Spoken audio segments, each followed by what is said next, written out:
Hello students, अभी हमने बताया था कि नेक्स्ट लेक्चर में हम लोग स्ट्रक्चर ऑफ डीएनए पढ़ते हैं। आइए बात करते हैं स्ट्रक्चर ऑफ डीएनए की। डीएनए का स्ट्रक्चर कैसे होता है। एक्चुअल में डीएनए की स्ट्रक्चर के ऊपर कम से कम 4 साल तक 1950 से लेके 1953 तक ये तो मेन थे, इनकी टीम अलग थी। कई साइंटिस्टों ने मिलके मेन थे ये इरविन चारगाफ, दूसरा Maverick Wilkins, रोजलैंड Franklin, James Watson और एफएससी क्रिक। ये पांचों साइंटिस्टों ने 4 साल तक एक्सरे डिफ्रैक्शन ऑफ डीएनए पे काम किया। हालांकि इसमें बोला जाता है, हमें नहीं पता है पूरा डिटेल, हालांकि कि 1-2 साइंटिस्ट की तो कैंसर से डेथ हो गई थी एक्सरे में काम करने के कारण। चूँकि एक्सरे डिफ्रैक्शन पे ये पूरा का पूरा स्टडी है डीएनए का जो स्टडी होता है वो नॉर्मल माइक्रोस्कोप से होता नहीं है। पढ़े होंगे, जो नॉर्मल माइक्रोस्कोप होता है हम लोग जो लैब में यूज करते हैं, वो किसी चीज़ को, लाइट माइक्रोस्कोप किसी चीज़ को 1500 गुना बड़ा करके दिखाता है, 1500 टाइम्स। उससे जो हाई पावर का माइक्रोस्कोप आता है वो इलेक्ट्रॉन माइक्रोस्कोप आता है। किसी चीज़ को लगभग वो 1500 से लेकर के 3 लाख टाइम लार्ज करके दिखा सकता है। उससे जो हाई पावर का आता है उसको बोलते हैं यूवी माइक्रोस्कोप। वो किसी चीज़ को 3 लाख to 5 लाख, उससे भी हाई पावर का आता है जिससे डीएनए का स्टडी करते हैं, उसको बोलते हैं एक्सरे माइक्रोस्कोप। उसमें एक्सरेज यूज होती है किसी चीज़ को डिमॉन्स्ट्रेट करने के लिए, डीएनए का स्टडी किया जाता है उससे। एक्सरे लगने के कारण कई लोग, 1-2 साइंटिस्ट की शायद डेथ भी हो गई थी, हमें नहीं पता है हालांकि वो पूरा डिटेल। लेकिन इन पाँचों साइंटिस्टों ने 4 साल तक कठिन परिश्रम किया तो डीएनए के स्ट्रक्चर का मॉडल दिया या डीएनए के स्ट्रक्चर को एक्सप्लेन किया इन पांचों ने।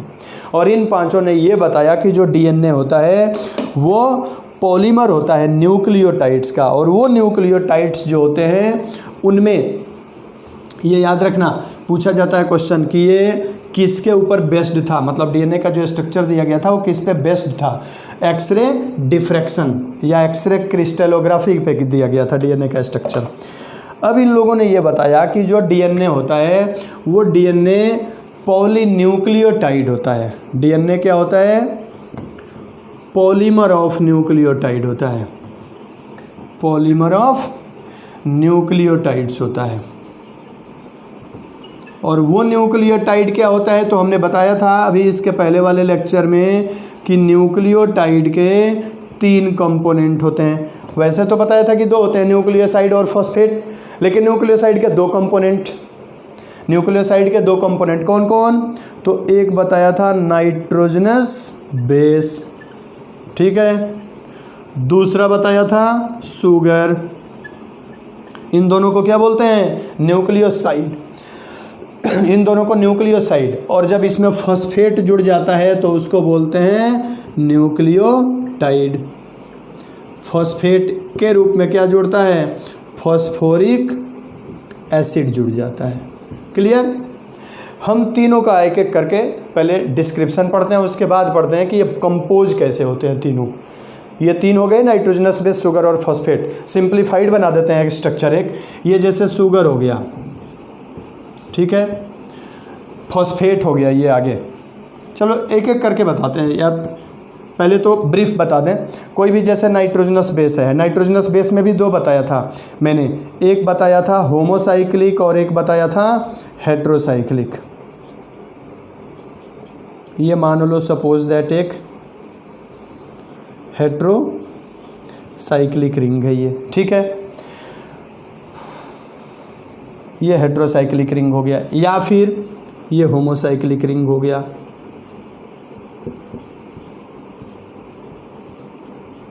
ये एक रफ स्टडी है, अलग अलग स्टडी कर बताएंगे इसको।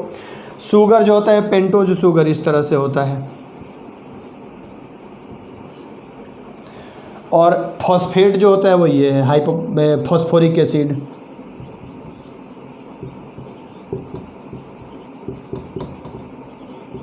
ये है फॉस्फोरिक। ये तीनों कंपोज कैसे होते हैं ये डिस्कस करेंगे इसमें स्ट्रक्चर में, how they compose to form nucleotide या पॉलीन्यूक्लियोटाइड। पहले बात करते हैं नाइट्रोजनस बेस की। नाइट्रोजनस बेस जो होता है ये नाइट्रोजन कॉन्टेनिंग बेस होता है। बताया भी था कि न्यूक्लिक एसिड में नाइट्रोजनस बेस भी होता है और फॉस्फोरिक एसिड भी होता है, लेकिन सॉल्ट इसलिए नहीं बनाता क्योंकि इसका एसिडिक इफेक्ट इसके बेसिक इफेक्ट से मोर स्ट्रॉन्गर होता है। क्लियर? तो देखिए इसमें ये बनाते कैसे हैं नाइट्रोजनस बेस। नाइट्रोजनस बेस जो होता है नाइट्रोजन कॉन्टेनिंग बेस है। एडेनिन, प्यूरिन और पायरिमिडिन दो तरह के बेस होते हैं। आपके डीएनए में भी, आपके उसमें एनसीईआरटी में भी इसका स्ट्रक्चर दे रखा होगा। मैं एक बार बताता हूँ स्ट्रक्चर इसका। तो ये स्ट्रक्चर में हमने बताया था अभी हेट्रोसाइक्लिक। अगर हम नाइट्रोजनस बेस की बात करें,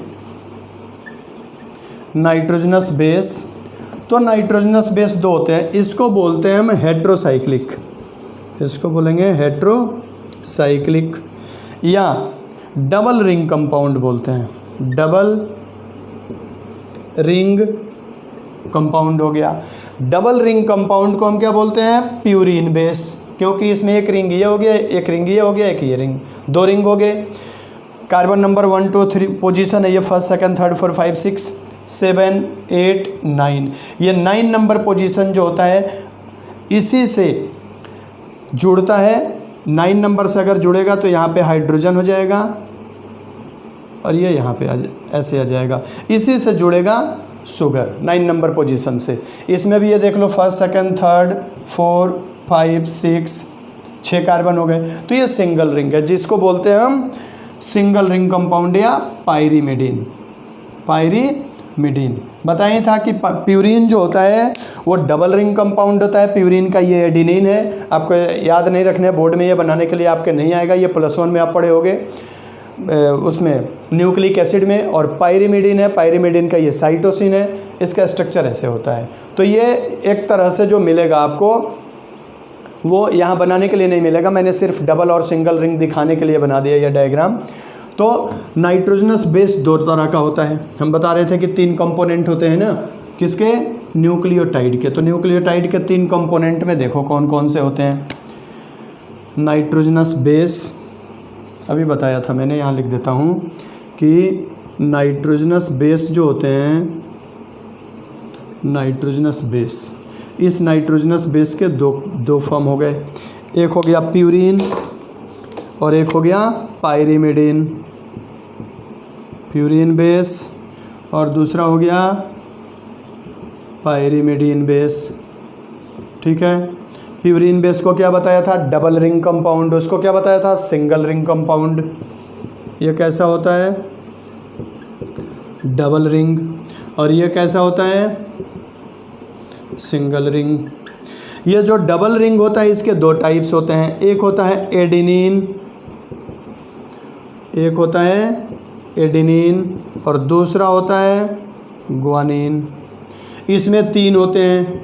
एक होता है साइटोसिन, दूसरा होता है थाइमिन और तीसरा होता है यूरेसिल। इनमें से हमने बताया था शुरू में भी कि purine base always bind with pyrimidine base. ये चारगाफ ने यही प्रूव किया था। एक इसमें रूल पढ़ना होता है, दैट इज कॉल्ड चारगाफ रूल।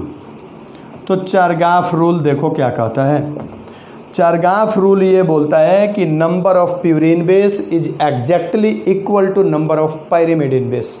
अगर कोई डीएनए है तो उस डीएनए में जितने प्यूरिन बेस होंगे, ये डीएनए के स्ट्रैंड होते हैं, ये डीएनए के क्या है? स्ट्रैंड है। और इसके बीच बीच में ये लाइनिंग जो लगा रहता है ये इसके बेस पेयर्स हैं, जिसमें एडेनिन, ग्वानिन, साइटोसिन, थाइमिन। अब इसी बेस पेयर में ये जो बेस पेयर अगर अलग करके देखें तो इस तरह से मिलेगा। तो एडेनिन थाइमिन से जुड़ेगा, ग्वानिन साइटोसिन से जुड़ेगा। यानी कि प्यूरिन बेस, फर्स्ट रूल ये बोलता है कि number of purine base is exactly equal to number of pyrimidine base. Second law ये कहता है कि purine base always bind with pyrimidine base, in which adenine of purine bind with thymine of pyrimidine by double hydrogen bond and guanine of purine bind with cytosine of pyrimidine by triple hydrogen bond। तो उसी को A double bond T और G triple bond C लिखा रहता है। तो ये बोला गया सेकंड लॉ में क्या था, फर्स्ट लॉ ये था कि अगर डीएनए में 10% प्यूरिन बेस है तो 10% ही पायरिमिडीन बेस होगा। अब उस प्यूरिन में से जनरली 10%, 10, 20 हुआ, हालांकि अगर जनरली ये बोला जाता है कि जितने नंबर में एडिनिन होगा उतने ही नंबर में थाइमिन होंगे और जितने नंबर में गुएनिन होंगे उतने ही नंबर में साइटोसिन होंगे। तो ये बोला गया कि फर्स्ट लॉ यही था कि purine base, number of purine base is exactly equal to number of pyrimidine base. अगर उसको हम कंसीडर करें तो ये कहेंगे कि adenine plus guanine is equal to cytosine plus thymine. First law यही कहता है कि A प्लस G, ये क्या हो गया, प्यूरिन बेस हो गया, is equal to C plus T, ये क्या हो गया, पायरिमिडीन बेस हो गया, पायरिमिडीन हो गए।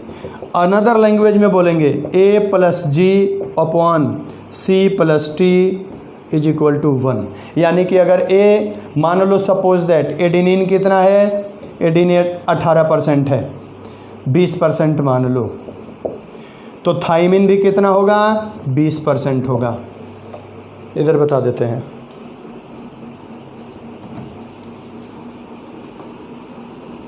इस रूल को ध्यान से पढ़ लेना, इससे रिलेटेड एक क्वेश्चन जरूर आता है,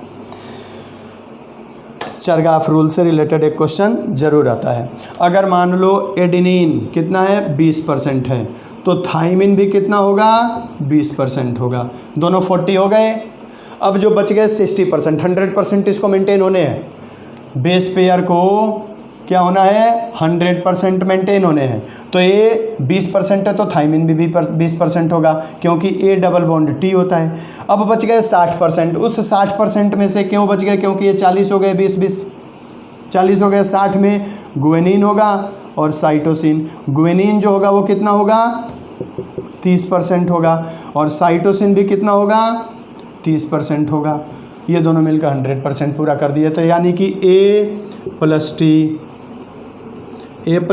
T यानी 20 और 20 40 हो गए, और दूसरा क्या हो गया, C प्लस T, ये 30 हो गए और ये 30 हो गए, बराबर बराबर बट गए। तो इस तरह से ये होता है, ध्यान रखिएगा। इसको बोलते हैं कंप्लीट बेस पेयरिंग। पूछा जाता है DNA is double helical due to complete base pairing.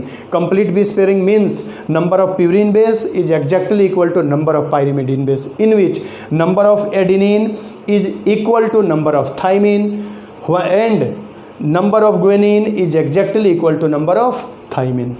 ध्यान रहे, ए और टी की जो बेस पेयरिंग होती है ये एक पर्टिकुलर स्पीसीज में फिक्स होती है। इसी से इसको अंदाज़ा करके हम उस स्पीसीज को आइडेंटिफाई करते हैं कि ये मतलब दिस इज़ दिस स्पीसीज, ये स्पीसीज है, क्योंकि इसमें एडेनिन और थाइमिन के जो कंस्टिट्यूएंट होंगे, प्रोपोर्शन होंगे, वो इक्वल होंगे।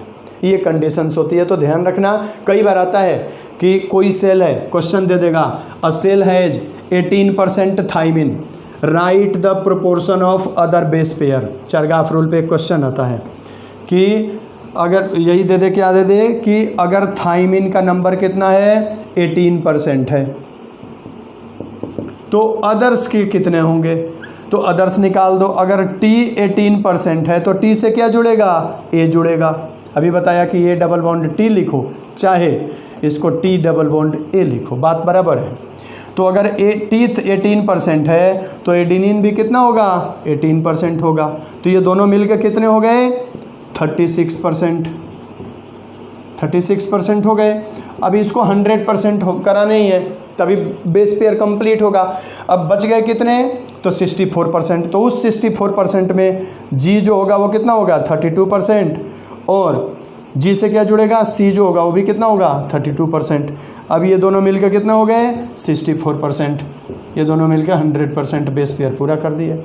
इसको बेस पेयरिंग कहते हैं। तो इस तरह से क्वेश्चन जरूर आता है, याद रखिएगा इसको, बेस पेयरिंग के अनुसार कि ये बेस पेयर इतना है तो बाकी का बेस पेयर कितना कितना होगा।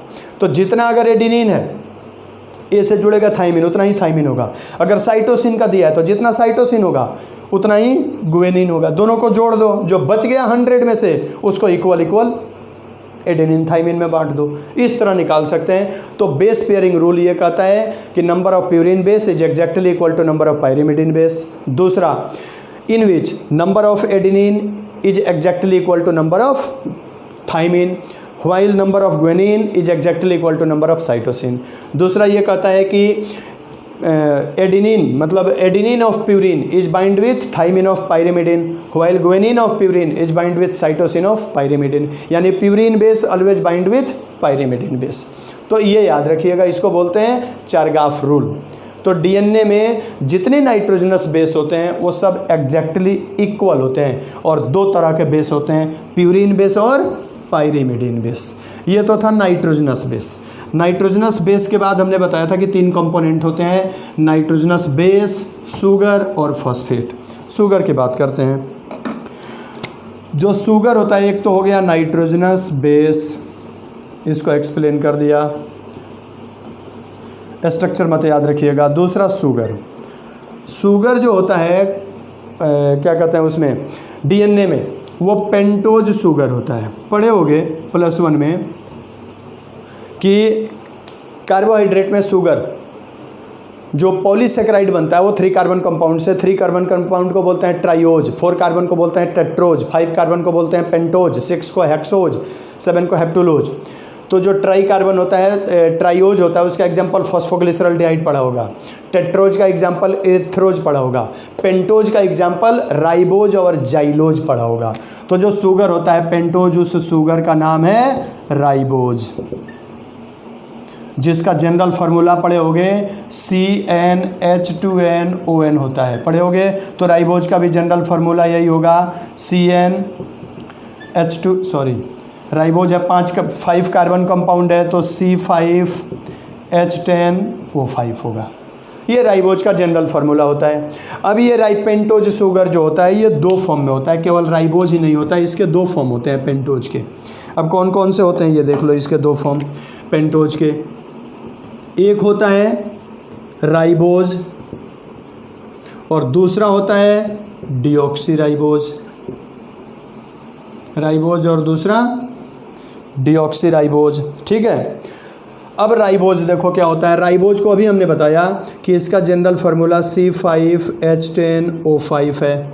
इसमें एक ऑक्सीजन, सेकंड नंबर कार्बन से एक ऑक्सीजन कम हो जाता है, तो क्या हो जाएगा C5H9O5 हो जाता है इसका जनरल फार्मूला। स्ट्रक्चर देखो क्या अंतर होता है दोनों में, सिंपल एक अंतर होता है।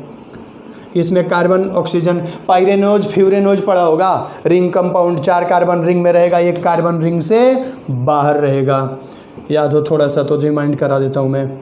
अब ये फर्स्ट कार्बन, ये second, third, fourth, 4 carbon ring के अंदर है, 1 कार्बन 5वां जो है वो रिंग के बाहर है। अब यहाँ पे सबकी वैलेंसी पूरी कर दो, HOH HOH,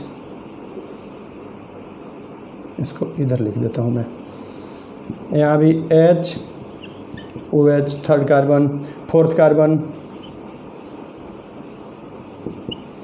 CH2OH, 1 2 3 4 5 ऑक्सीजन हो गया, 1 2 3 4 5 कार्बन हो गए, हाइड्रोजन 2 2 4 2 6 7 और 3 10 हाइड्रोजन हो गए। ये है राइबोज, ठीक है। अब इसमें क्या होता है, सिर्फ सिंपली सेकंड नंबर कार्बन से एक ऑक्सीजन क्या हो जाएगा, ऑक्सीडाइज हो जाएगा, तो वो डीऑक्सीराइबोज में चेंज हो जाएगा। कैसे हो जाएगा देख लो, यहाँ कार्बन रहेगा, ये कार्बन रहेगा, ये भी दोनों कार्बन रहेंगे, ये CH2OH रहेगा ही 5वां कार्बन, यहाँ सिर्फ ये तो HOH रहेगा, यहाँ पे दोनों साइड H हो जाएगा, हाइड्रोजन हो जाएगा। ये कंडीशन है। अब देखो इसमें first carbon, second, third, fourth, fifth, 5 carbon हो गए।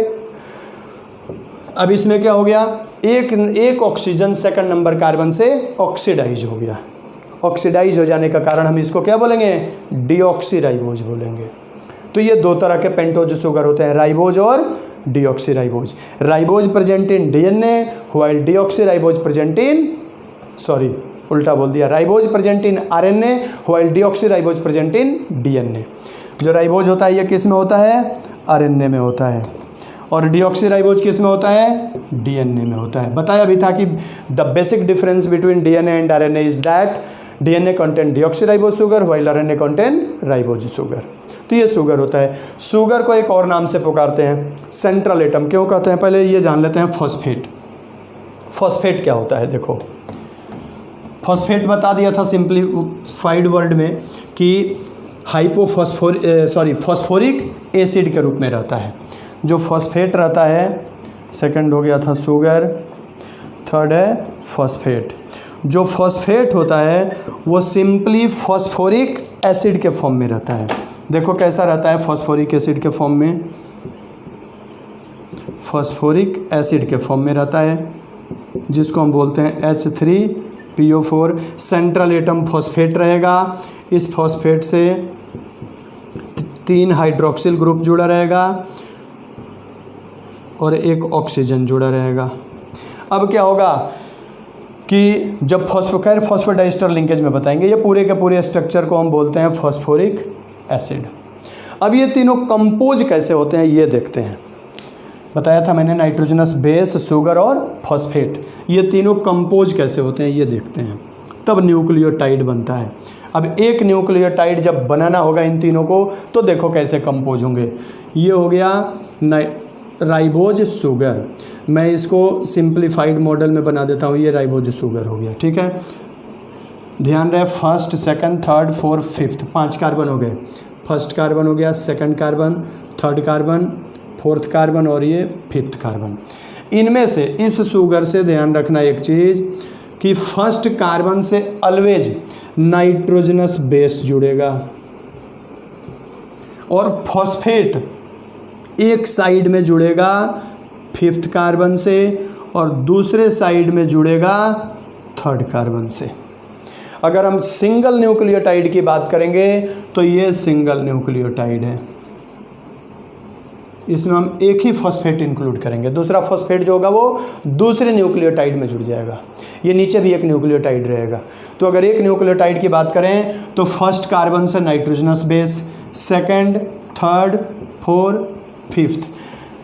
Nitrogenous base always attached with first carbon through यहाँ पे एक बॉन्ड बनता है जिसका नाम है एन ग्लाइकोसिडिक लिंकेज, इसको बनाएंगे अभी बताएंगे।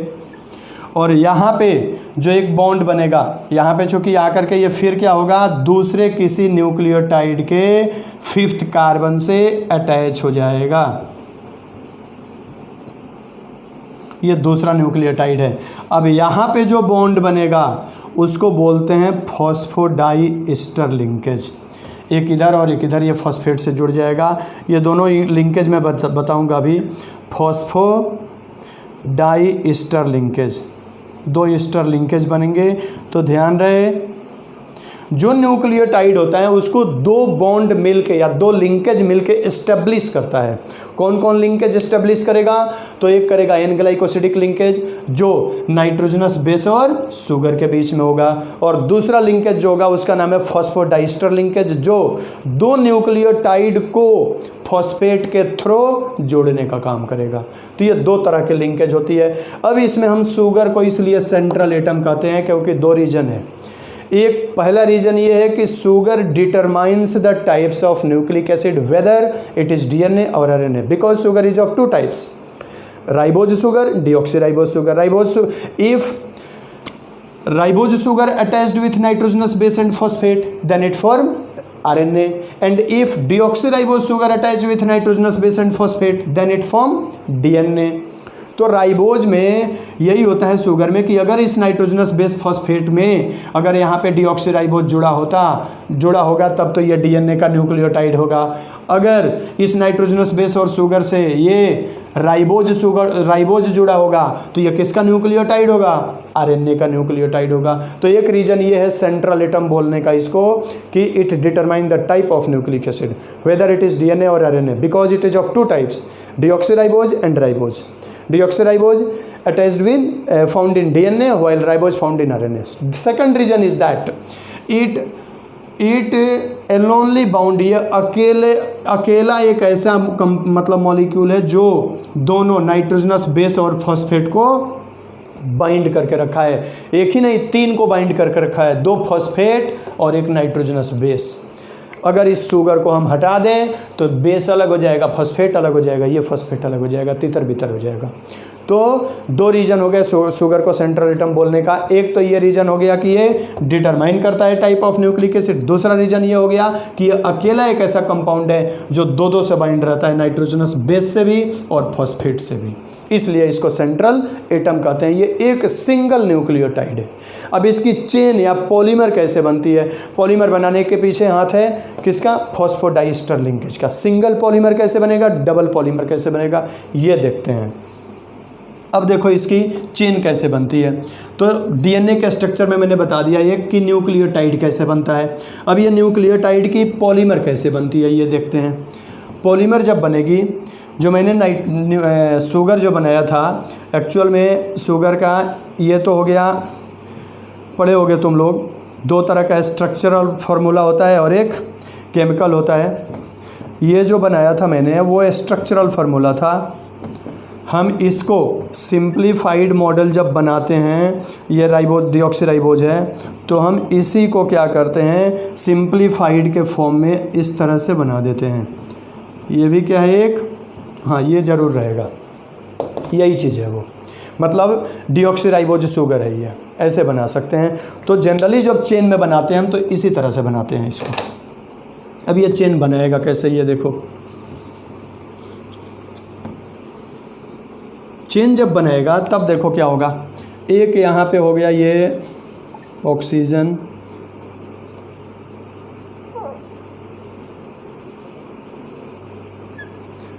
यहाँ पे हो गया नाइट्रोजनस बेस का मान लो एडेनिन, यहाँ पे एक फॉस्फेट हो गया। अब ये फर्स्ट कार्बन, सेकंड, थर्ड, 4, यहाँ 5th कार्बन। अब दूसरा ये फॉस्फेट जुड़ा है, फिर यहाँ 3rd कार्बन से एक फॉस्फेट जुड़ जाएगा। अब फिर ये फॉस्फेट यहाँ पे आकर के दूसरे से जुड़ेगा। ये सेकंड में मान लो एडेनिन हो गया, यहाँ मान लो गुआनिन लगा दिया। अब ये क्या होगा, फिर यहाँ पे फॉस्फेट से जुड़ेगा,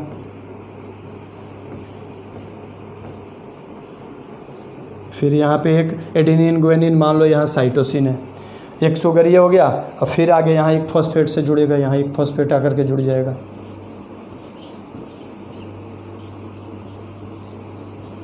थाइमिन हो गया। अब ये एक चेन बन गया पॉलीमर का। अब देखेंगे अगर, तो यहाँ पे first carbon, second carbon, 3rd, 4, 5th, इसमें भी फर्स्ट, सेकंड, 3rd, 4, 5th। अब यहाँ पे देखा जाए तो फॉस्फेट 3rd पे है, यहाँ पे 5th पे है। तो इसको जब एरो खींचेंगे तो हम यहाँ लिखेंगे ऊपर 5' और यहाँ लिखेंगे 3'। ठीक, ये एक चेन हो गई। क्लियर? किसकी? न्यूक्लियोटाइड की। ऐसे ही एक चेन अगर और बन जाए तो उसको डबल हेलिकल बोलते हैं। जो डीएनए हम बनाते हैं या कहीं आप देखते हैं इस तरह से बना हुआ डीएनए, ये वही वाला डीएनए है। ये जो लाइनिंग बीच में लगी है ये बेस पेयर्स हैं डीएनए के। ये क्या है? डीएनए के बेस पेयर्स हैं ये। और ये क्या है? स्ट्रैंड है। ये स्ट्रैंड इस तरह से है, ये फॉस्फेट और शुगर की बनी हुई ये स्ट्रैंड है जो इस तरह से है। ये दूसरी वाली ये स्ट्रैंड है।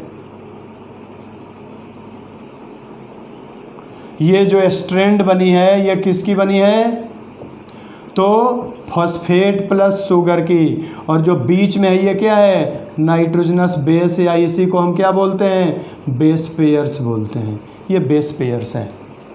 तो ये डीएनए का जो स्ट्रक्चर हम बनते हैं तो उसी का एक सिंगल चेन अगर निकाल दें, हम इतने दूर को निकाल के देखें तो ये ऐसा दिखेगा। ये इतने दूर को निकाल लें तो ये 4 बेस पेयर है, ये स्ट्रैंड हो गया। तो हम इतने दूर वाले को इसको क्या बोलेंगे? स्ट्रैंड बोलेंगे। ये स्ट्रैंड है। ये जिस स्ट्रैंड में क्या है? तो नाइट्रोजनस बेस, सॉरी शुगर और फॉस्फेट है। तो जो स्ट्रैंड बना होता है यहाँ शुगर होगा, ये फॉस्फेट, शुगर फॉस्फेट, ये सॉरी फॉस्फेट शुगर, ये सॉरी ये शुगर और फॉस्फेट के बने होते हैं ये। तो ये एक स्ट्रैंड हो गया। ऐसे ही एक और स्ट्रैंड बनेगा तो उसको बोलते हैं डबल स्ट्रैंडेड। कैसे बनेगा ये देखते हैं। एक स्ट्रैंड हो गया। अब इस बेस पेयर को बॉन्डिंग से जोड़ देते हैं। एडेनिन है, ये जुड़ेगा किससे? थाइमिन से। गुएनिन किससे जुड़ेगा? साइटोसिन से। साइटोसिन किससे जुड़ेगा? गुएनिन से। या थाइमिन किससे जुड़ेगा? एडेनिन से। क्लियर? एक चीज़ और ध्यान रहे, अभी हमने बताया कि nitrogenous base always bind with first carbon. अब यहाँ का जो हम बनाएंगे तो इस तरह जो अगर हमने बना दिया तो ये फर्स्ट कार्बन इधर है, नहीं अटैच होगा, जिसके कारण हमें इसे उल्टा करना पड़ेगा। जब उल्टा करेंगे ये इधर आएगा तो ये नीचे आ जाएगा इसका स्ट्रक्चर, यानी यहाँ का जो न्यूक्लियोटाइड बनेगा वो इस तरह से बनेगा।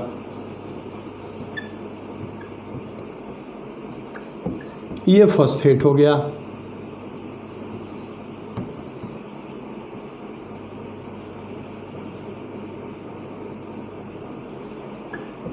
अब ये फर्स्ट कार्बन सेकंड थर्ड से फिर एक फॉस्फेट जुड़ जाएगा, 4 5th। साइटोसिन वाला भी ऐसे ही जुड़ेगा, ये यहाँ के जुड़ जाएगा। अब ये फर्स्ट सेकंड थर्ड 4 5th। फिर गुएनिन वाला भी ऐसे जुड़ेगा।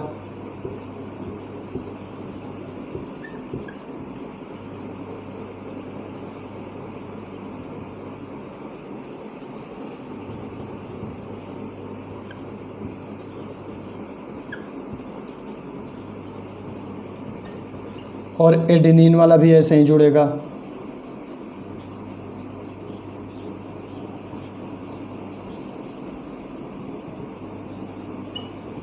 ये यहाँ के जुड़ जाएगा। अब इधर भी वही सेम कंडीशन बनेगी, इधर भी क्या बनेगा? तो ये जो होगा वो उसका स्ट्रैंड बन जाएगा, 2 स्ट्रैंड बन गए। और जो बीच में है ये क्या है? बेस पेयर्स हैं। ये जो बीच में बने हैं इसको बोलते हैं बेस पेयर्स। ये बेस पेयर्स बनते हैं इसके।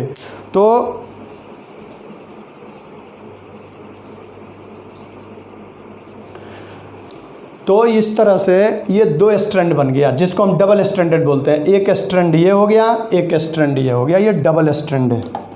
इसको हम क्या बोलेंगे? स्ट्रैंड बोलेंगे। एक ये स्ट्रैंड है, ये क्या है? दूसरा स्ट्रैंड है।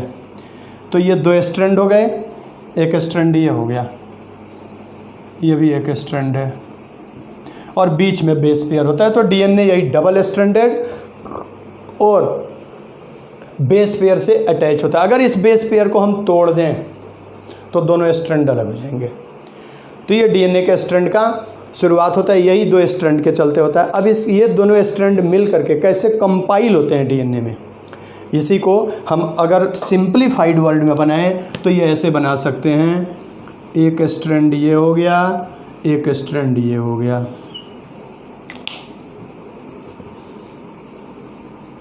सिंप्लीफाइड में बनाएं इसके तो 2 स्ट्रैंड बनाएंगे हम। एक ये इधर हो गए, एक इधर हो गए, 2 स्ट्रैंड बन गए। अब इस दोनों स्ट्रैंड में अंदर क्या रहेगा? तो शुगर और फॉस्फेट। ये मान लो phosphate sugar, phosphate sugar, phosphate sugar, phosphate sugar. अब इसी शुगर से जुड़ा क्या रहेगा? Nitrogenous base, A double bond T जुड़ा रहेगा। और फिर इसी शुगर से जी ट्रिपल बॉन्ड सी जुड़ा रहेगा। इसी शुगर से क्या हो गया? ए जी सी टी।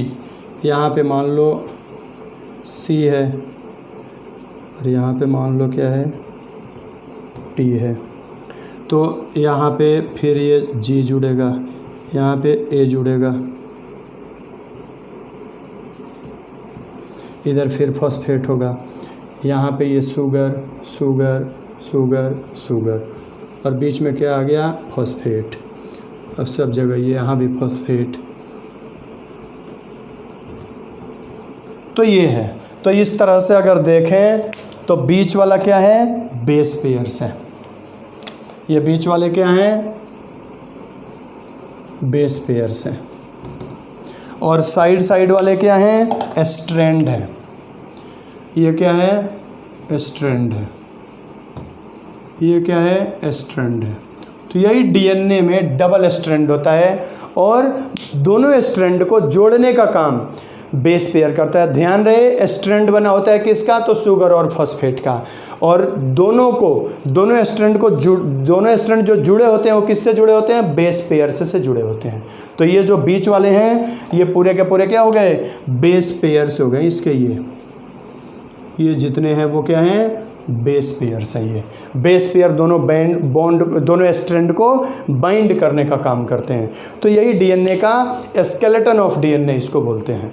अब ये स्केलेटन ऑफ डीएनए पूरी पॉलीमर बनता जाएगा, कंपाइल होता जाएगा। कैसे होगा इसको नेक्स्ट लेक्चर में डिस्कस करते हैं, इसके आगे वाले में।